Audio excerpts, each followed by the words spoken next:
एक छोटे से गांव में एक पुराना और खंडहर हो चुका घर था। उस घर के बारे में कहा जाता था कि वहां एक भूतनी रहती है। गांवों वाले उस घर के पास जाने से डरते थे क्योंकि कई लोगों ने रात के समय वहां से चीखने और रोने की आवाजें सुनी थी।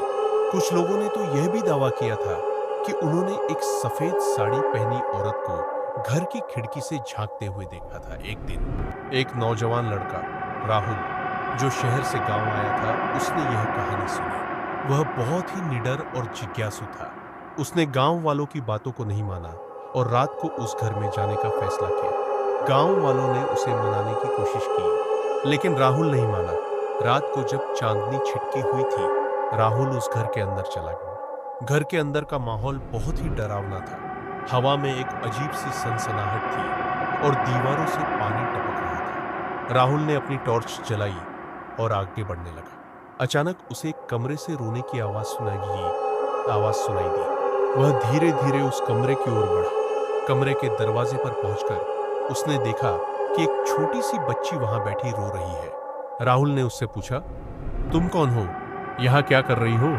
बच्ची ने रोते हुए जवाब दिया, मैं यहाँ फंस गई हूँ, मुझे बाहर निकालो। राहुल ने उसकी ओर हाथ बढ़ाया, लेकिन जैसे ही उसने उसे छुआ,